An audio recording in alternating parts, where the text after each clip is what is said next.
The inner knowing that you no longer have to lie or distort anything for the sake of the approval of others, or to elevate yourself in others' eyes, is the freedom that truth brings. The way I figure it, that if Saul of Tarsus, a murdering thief, can be transformed in a moment of holy insight and become the Apostle St. Paul simply by letting in the truth and living it, so can Wayne Dyer admit to his mistakes of the ego and live the truth, and so can you.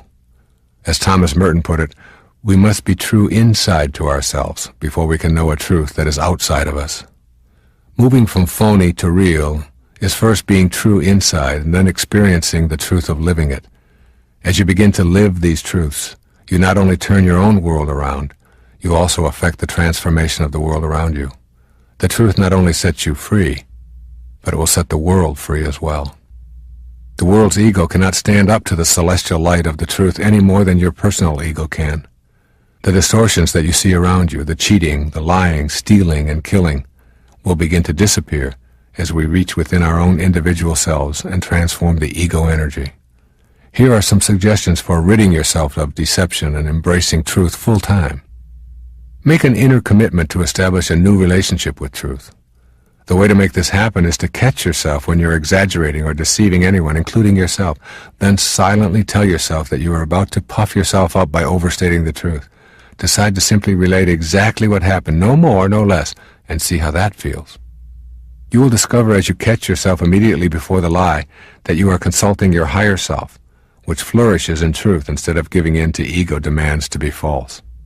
You will enjoy a deeper, richer experience of life that feels refreshing compared with the phony presentation of yourself seeking approval. Be on the alert for inner dialogues that dwell on your accomplishments rather than the path of purpose. Recently, I remember giving a speech to a large group of radio broadcasters and was very pleased with my performance.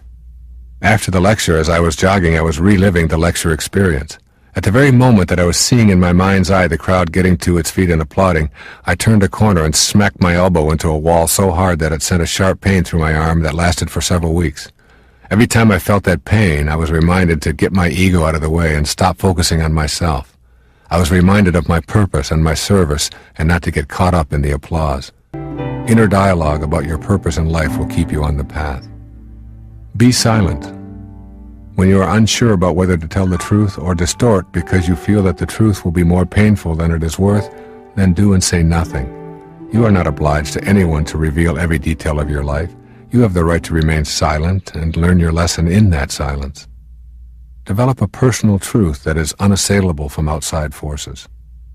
Simply declare your own agreement to practice truth and to be independent of the good opinion of others.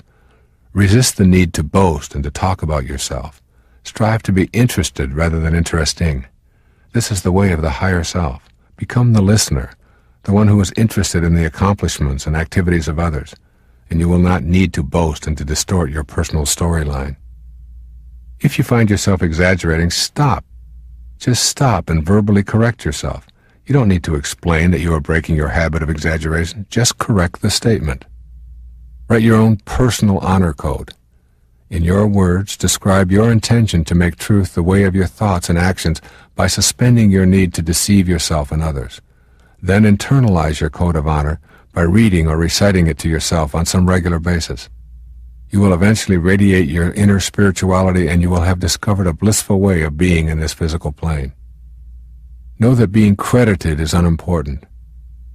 Remind yourself that when you're fulfilling your life's mission, credit and accolades are unimportant. The irony here is that the more you seek approval, the less you receive.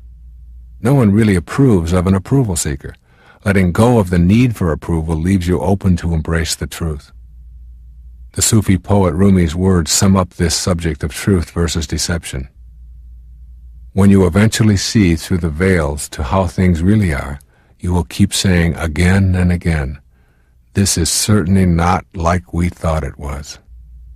It will be more than you ever might have imagined when your ego was leading you away from the way of your sacred self. You no longer need to project anything other than your peaceful divineness to friends, family, and even strangers. You've made the transition from phony to real in a holy instant. You recognize your inner sanctity and are willing to forgive yourself for any and all mistakes now viewed as lessons. You have moved to truth.